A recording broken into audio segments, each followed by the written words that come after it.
Les métiers artistiques sont les métiers les plus incertains qui soient. Alors je dis pas du tout ça pour faire peur, mais simplement pour me mettre en garde si peut-être il y a des très jeunes personnes qui me regardent.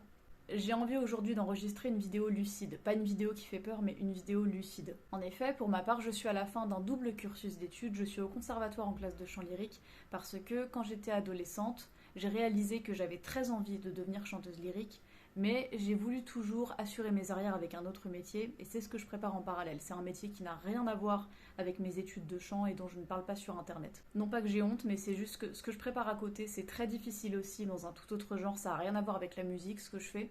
Et d'ailleurs, si ça ne marche pas non plus, eh ben j'ai encore un autre plan derrière, beaucoup plus accessible a priori.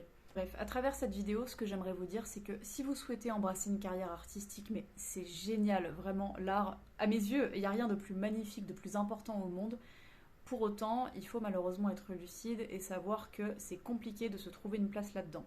Là, je parle en tant que chanteuse lyrique, en tant qu'apprentie chanteuse lyrique, mais on pourrait prendre plein d'autres exemples. Je pense que c'est très important de se poser les bonnes questions. Et quand je dis les bonnes questions, on n'est jamais sûr que ça soit les bonnes, mais il faut essayer de faire en sorte d'être le plus lucide possible, encore une fois.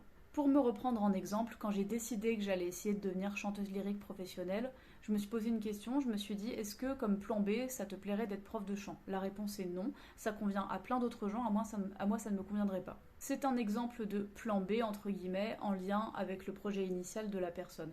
Moi, comme a priori les éventuels plans B en lien avec le chant ne me plaisaient pas, et ben, je suis partie sur autre chose. Et puis par ailleurs, j'aimais beaucoup les études, j'aimais beaucoup ce que j'apprenais au lycée, donc je suis partie sur un projet directement en lien avec ça.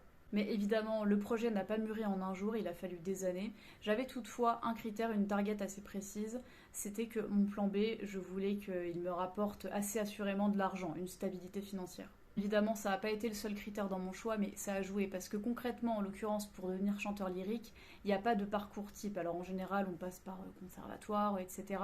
Pour autant, il y a des gens qui arrivent à en faire leur métier, ne serait-ce que partiellement, il y a des gens qui n'y arrivent pas. Et encore une fois, je ne dis pas ça pour susciter de la peur, mais simplement par lucidité. Aussi, si vous voulez exercer un métier artistique, alors après ça dépend, il y a des exceptions, là c'est vrai que j'englobe, je mets un peu tout dans le même sac, je parle des arts en général, mais ça dépend de chacune des disciplines et de chacun des métiers.